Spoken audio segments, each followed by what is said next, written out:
कुशवाहा वोटरों को अपने पक्ष में रखने की जद्दोजहद कैसे एनडीए के लिए मुश्किल लगातार बढ़ाती जा रही है। उपेंद्र कुशवाहा समाज के बड़े नेता जो खुद चुनाव हार गए, वो क्या चाहते हैं एनडीए से, बीजेपी से, ये आपको बताने का प्रयास करेंगे। सम्राट चौधरी, जिनको कुशवाहा वोटरों को आकर्षित करने के लिए बीजेपी ने आगे बढ़ाया, प्रदेश अध्यक्ष बनाया, डिप्टी सीएम बनाया, कैसे उनके नेतृत्व पर सवाल खड़े होने लगे हैं और एनडीए क्या कुछ कर रहा है कुशवाहा वोटरों को अपनी तरफ आकर्षित करने के लिए। एक बार फिर से ये सबको समझाने के लिए मैं हाजिर हूँ सौरभ त्रिपाठी और मेरे साथ होंगे हमारे वरिष्ठ साथी पंकज जी। पंकज जी, फिर से एक बार आपका स्वागत है बिहार के इन मसलों पर। धन्यवाद सौरभ। कल भी हमने बात की थी कुशवाहा वोटरों की जो खींचतान चल रही है उसको लेकर, और उपेंद्र कुशवाहा और उनकी हार और उसके बाद लगातार जो उनके आरोप हैं वो कैसे बीजेपी और नीतीश कुमार यानी कि एनडीए की मुश्किलें बढ़ा रहे हैं। नहीं, हमने वो बात की थी, लेकिन हम दरअसल आज इस बात को आगे बढ़ाना चाहते हैं सौरभ, और आप भी उसको जानने में दिलचस्पी रखते हैं कि दरअसल उपेंद्र कुशवाहा चाह क्या रहे हैं जी। और उपेंद्र कुशवाहा की चाहत पूरी नहीं होगी तो उपेंद्र कुशवाहा क्या करेंगे। कल हमने दर्शकों को बताया था कि उपेंद्र कुशवाहा के लिए आरजेडी का विकल्प भी खुला हुआ है जी। अगर बीजेपी उनकी बात नहीं मानती है, एनडीए में उनकी बात नहीं मानी जाती है, तो आरजेडी भी उनके पास एकमात्र विकल्प है, क्योंकि किसी न किसी धड़े को पकड़ करके राजनीति करना उनकी मजबूरी है, क्योंकि बिहार की राजनीति में अप्रासंगिक तो नहीं रह सकते ना, बहुत दिन तक इररिलेवेंट रहेंगे तो फिर खत्म हो जाएंगे। इसलिए सवाल ये उठता है कि आखिरकार उपेंद्र कुशवाहा की अभी मांग क्या है। दरअसल कल मैंने इसका थोड़ा जिक्र भी किया था, पर आज मैं बहुत अच्छे से बताना चाहता हूं कि दरअसल एक औरंगाबाद की लड़ाई ने बीजेपी को 4 सीटें हरवा दी। ये बात आप जान लीजिए। एक औरंगाबाद में लालू प्रसाद की चाल ने 4 सीटों पे सीधा सीधा नुकसान दे दिया बीजेपी को। और सिर्फ यही नहीं हुआ, उसके बाद से एनडीए के भीतर भी कुशवाहा नेतृत्व पर सवाल उठने लगे। देखिए उसका इंपैक्ट, देखिए ये कितना तगड़ा है। तो लालू प्रसाद के एक चाल ने 4 सीट पे तो सीधा नुकसान दे दिया, औरंगाबाद में एक चाल लालू प्रसाद ने चली, 4 सीट पर नुकसान। दूसरा, कुशवाहा नेतृत्व एक्सपोज हो गया, क्योंकि माना यह जा रहा था कि एनडीए में सम्राट चौधरी हैं, एनडीए में उपेंद्र कुशवाहा हैं, इसलिए कुशवाहा तो हमारे साथ रहने जा रहे हैं, पर ऐसा हुआ नहीं।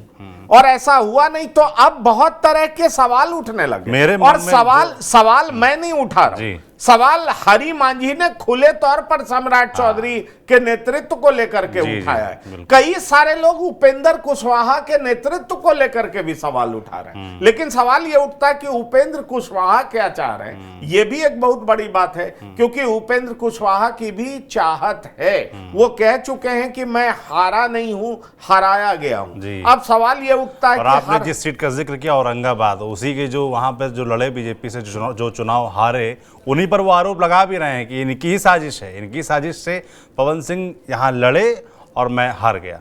देखिए वही मैं कह रहा हूं, दरअसल जो सुशील सिंह हैं, 4 बार के सांसद हैं और औरंगाबाद को चित्तौड़गढ़ कहा जाता है बिहार का। सुशील सिंह को लग रहा था कि उपेंद्र कुशवाहा जम करके कैंपेन करते तो उपेंद्र कुशवाहा की वजह से कुशवाहा वोट बिगड़ता नहीं। उनको यह लग रहा था कि उपेंद्र कुशवाहा ने उतनी मेहनत नहीं की औरंगाबाद में आकर के, और यह वजह बन गई सुशील सिंह के हार की।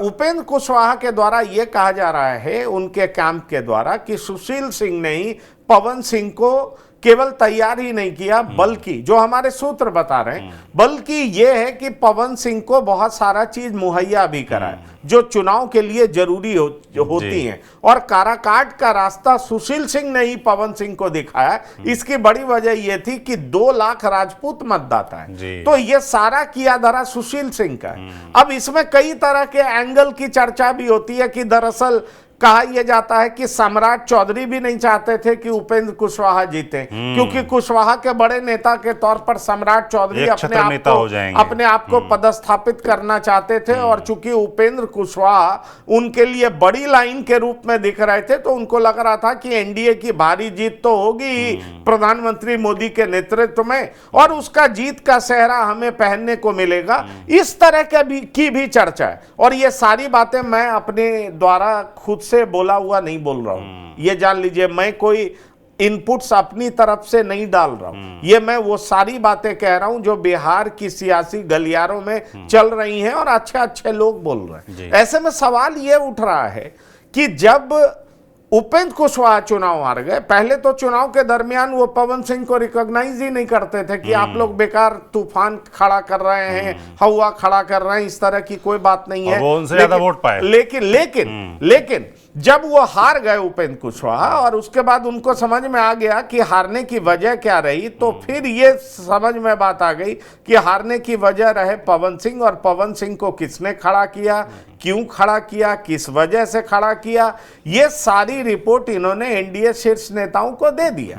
अब एनडीए शीर्ष नेताओं को देने के बाद आपको पता है कि अभी बीजेपी की समीक्षा बैठक हुई, और बीजेपी की समीक्षा बैठक में इस बात की चर्चा चलने लगी कि जिस जिस सीट पर हम हारे हैं, जैसे पाटलिपुत्रा में हारे हैं, हम आरा में हारे हैं, हम औरंगाबाद में हारे हैं, तो यहां पर हमारी हार हुई है, हम बक्सर में हारे हैं। ये बीजेपी के समीक्षा बैठक में इस तरह की चर्चा हुई कि यहां पर जो जेडीयू का वोट बैंक है, जेडीयू का वोट बैंक, आधार वोट बैंक क्या है, कुशवाहा है, तो जेडीयू का भी जो वोट बैंक है वो बीजेपी में ट्रांसफर नहीं हो सका और इसलिए हम हारे, और इस तरह की चर्चा बाहर आने लगी। अब उपेंद्र कुशवाहा ने इस बारे में जवाब दिया कि अगर इस तरह की बात है तो आप अंदर करिए, लेकिन अंदर की बात बाहर नहीं आनी चाहिए। बाहर इसलिए नहीं आनी चाहिए क्योंकि इससे आरजेडी को फायदा होगा, आपका नुकसान होगा।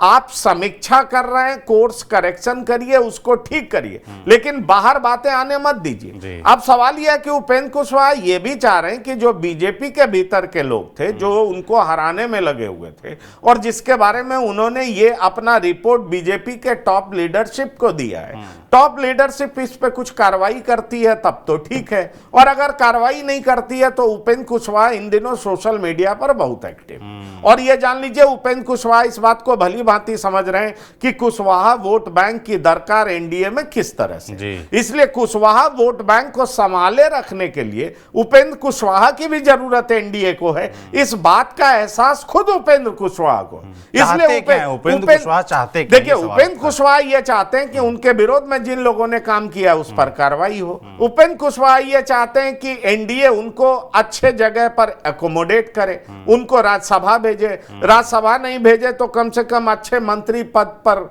उनको बैठा, और इनफैक्ट मेरी जानकारी में वो राज्यसभा की सीट चाहते हैं, और राज्यसभा की सीट उनको मिलेगी तो निश्चित तौर पर वो एनडीए में एक मैसेज भी जाएगा, कुशवाहा समाज में भी मैसेज जाएगा। और जिस बात को लेकर के कुशवाहा समाज में नाराजगी थी सम्राट चौधरी को लेकर के, कि सम्राट चौधरी बीजेपी में रहते हुए भी एक भी सीट बीजेपी से कुशवाहा को नहीं दिला सके, तो सम्राट चौधरी के नेतृत्व पर कुशवाहा समाज भी सवाल इस बात को लेकर के उठा रहा था, जबकि बीजेपी की टॉप लीडरशिप ये सोच रही थी कि अरे भैया जब हमने सम्राट चौधरी को उप मुख्यमंत्री बना दिया, प्रदेश अध्यक्ष बना दिया, और हम इस तरीके से प्रोजेक्ट कर रहे हैं कि अगले मुख्यमंत्री हैं, और फिर भी आप ये कह रहे हो कि कुशवाहा को टिकट चाहिए, तो निश्चित तौर पर इसको लेकर के बहुत सारा मुश्किलें हैं। और देखिए एक बात मैं आपको बता दूं कि हरि मांझी बीजेपी के नेता हैं, और उन्होंने यहां तक कह दिया कि मरूंगा भी तो बीजेपी में ही, अर्थी भी उठेगी तो बीजेपी में ही। लेकिन उन्होंने जिस तरीके से सम्राट चौधरी को लपेटा है तो आप समझ सकते हैं सम्राट चौधरी पर बड़े सवाल उठाने वाले कोई और नहीं बल्कि हरि मांझी। अब हरि मांझी ने यह कह दिया कि आप हेलीकॉप्टर लेकर के घूम रहे थे, पर आपके समाज के लोग ही आपको वोट नहीं कर रहे थे, तो आप किस तरह के नेता हैं? आपके समाज के लोग ही आपके साथ नहीं है तो आप नेता किस बात? और उन्होंने ये भी डिमांड कर दी है कि अगला प्रदेश अध्यक्ष काडर का ही कोई हो, हाँ, जो काडर से निकला नेता। वही हरि मांझी ने ये भी कह दिया कि अरे आप तमाम घाट का पानी पी करके आप यहाँ पहुंचे हैं, बीजेपी का कल्चर तक आपको मालूम नहीं है, बीजेपी का जो रीति रिवाज है वो तक आपको पता नहीं है। और इतना नहीं, हरि मांझी ने तो यहां तक कहा कि चुनाव के दरमियान कई बार उन्होंने फोन किया लेकिन सम्राट चौधरी ने फोन उठाया तक नहीं।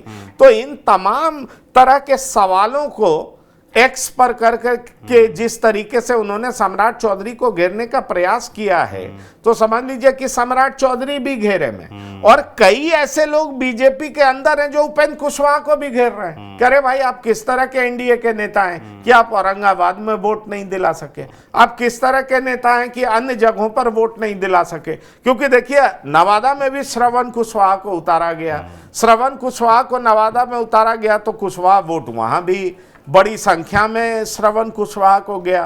तमाम उन जगहों पर कुशवाहा कैंडिडेट को गया जहां पर महागठबंधन ने कुशवाहा मेरा आपसे अगला सवाल यही था, आपने बोला कि 4 सीटों पर असर डाला औरंगाबाद की जो सीट है उसने, वहाँ जो पॉलिटिक्स हुई, वहाँ जो हार हुई, और आपने बताया कि लालू यादव ने एक चाल चली, उसका असर भी इन 4 सीटों पर रहा। तो लालू यादव के बारे में समझाइए, वो क्या वो चाल थी, कैसे इन 4 सीटों पर असर पड़ा जिससे कि बीजेपी। देखिए औरंगाबाद में सुशील सिंह के खिलाफ लालू यादव ने अभय कुशवाहा को उतार दिया, तो ये सबसे बड़ी चाल थी, क्योंकि वहां पर यह उम्मीद किया जा रहा था कि निखिल कुमार चुनाव लड़ेंगे, निखिल कुमार कांग्रेस से चुनाव लड़ेंगे, कांग्रेस के तरफ से जोरदार रिएक्शन भी हुआ, लेकिन लालू प्रसाद ने किसी की नहीं सुनी और अभय कुशवाहा को उतार दिया।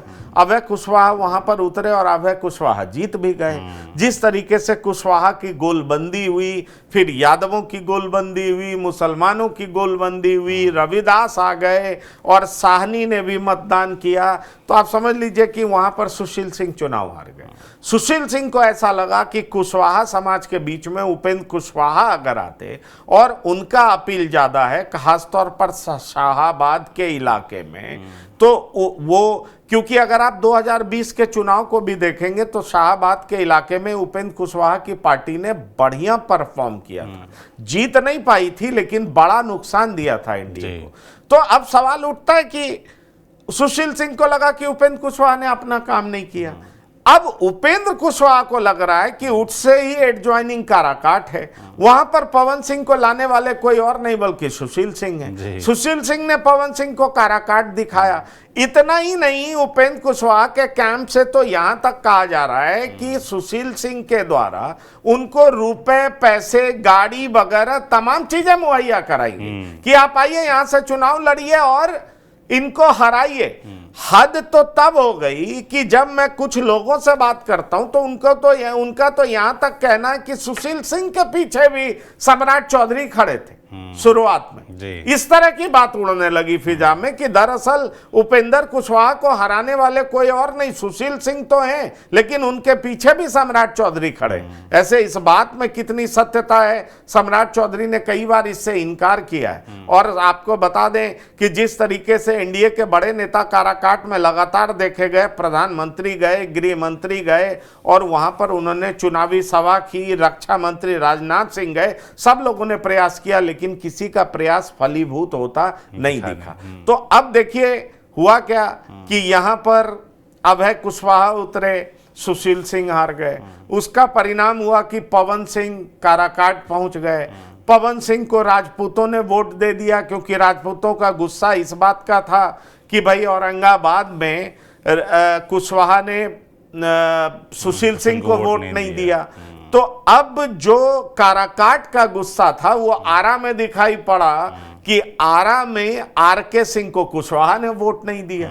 अब आप समझ लीजिए ये गुस्सा पाटलिपुत्र में दिखाई पड़ा कि कुशवाहा जो है सो बीजेपी को वोट नहीं किया, और ये गुस्सा यहीं पर दिखाई नहीं पड़ा, बक्सर में भी दिखाई पड़ा।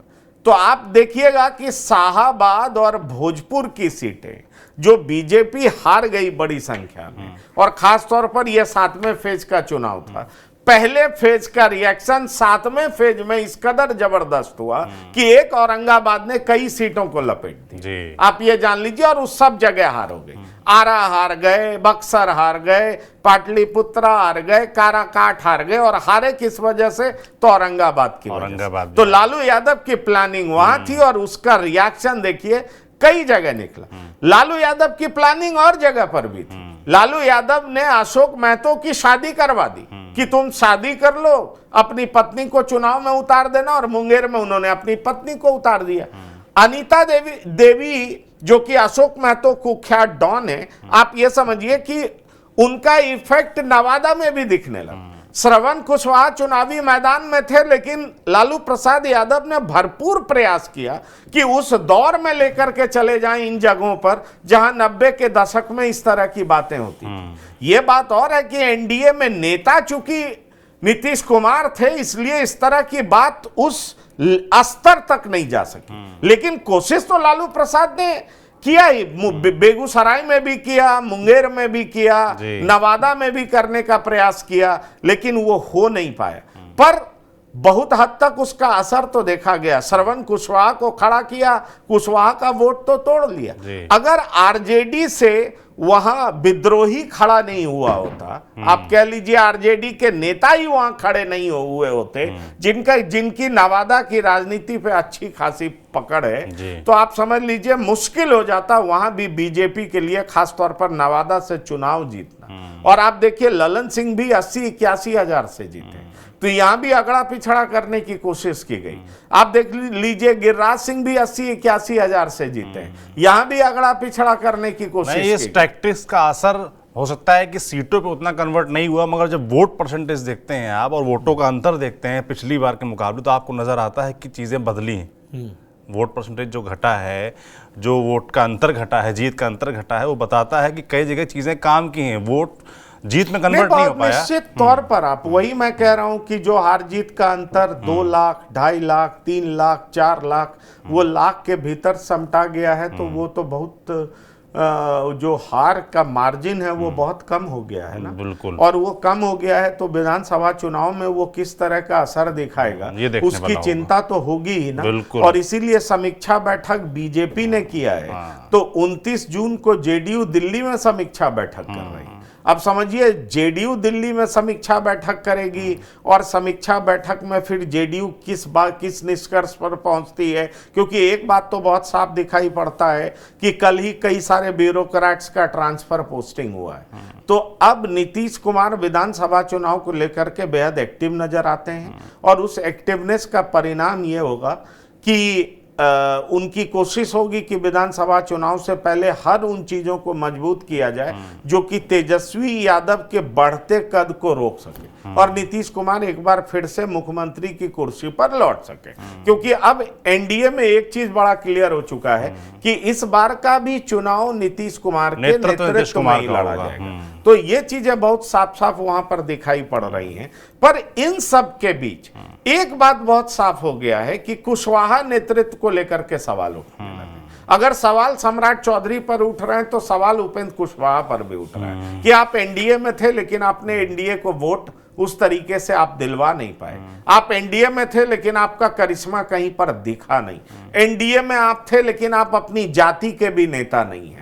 आप एनडीए के नेता दिख रहे थे, हेलीकॉप्टर से घूम रहे थे, लेकिन आप वोट ट्रांसफर कराने में कहीं कामयाब नजर नहीं आए। आप जान लीजिए 7 दिन 10 दिन तक नवादा में सम्राट चौधरी कैंप करते रहे, लेकिन उसका बहुत असर दिखा नहीं। उपेंद्र कुशवाहा का असर औरंगाबाद में भी नजर नहीं आया। इस तरह के आरोप लगते रहे, जबकि उपेंद्र कुशवाहा की भी तरफ से कहा जा रहा है कि उनको हराया गया और हराने वाले बीजेपी के नेता हैं। तो मुझे लग रहा है कि इन समीक्षा बैठक के बाद निश्चित तौर पर बीजेपी या एनडीए, खासतौर पर जेडीयू भी कुछ कोर्स करेक्शन करेगी। इसमें कई तरह के सवाल बाहर निकल करके आ रहे हैं कि एनडीए किसको राज्यसभा की सीट एलोकेट करेगी। ये भी ध्यान में रखिए कि नालंदा यूनिवर्सिटी में एक फंक्शन है, 19 जून को प्रधानमंत्री भी आ सकते हैं नालंदा यूनिवर्सिटी। ये भी एक बड़ी बात है। तो कई तरह का डेवलपमेंट बिहार में है, देखिए आगे क्या होता है। पर एनडीए के लिए बहुत बड़ा कंसर्न है कि वो राजपूत और कुशवाहा दोनों को कैसे साधती है, ये देखना बहुत दिलचस्प होगा। अगर एनडीए इन दोनों जाति के लोगों को साधने में कामयाब नहीं होती है, तो इसका बड़ा नुकसान आपको विधानसभा चुनाव में देखने को मिल सकता है। बिल्कुल। तो लोकसभा चुनाव हो गए हैं, नतीजे आ गए हैं, सरकार बन गई है, और अब हो रही है लगातार समीक्षा कि कौन सा वोटर खिसका, कौन सा हमारे पाले में आया। और खिसकने के बाद आती तो कुशवाहा और राजपूत वोटर, 2 वोटरों की गिनती कायदे से हो रही है, और उसको लेकर क्या इलाज किया जाता है एनडीए की तरफ से, ये देखने वाला होगा। हमारी लगातार नज़र बनी हुई है बिहार के राजनीतिक अपडेट्स पर, आप तक ऐसे हम पहुंचाते रहेंगे। आप देखते रहिए TV9 डिजिटल। शुक्रिया।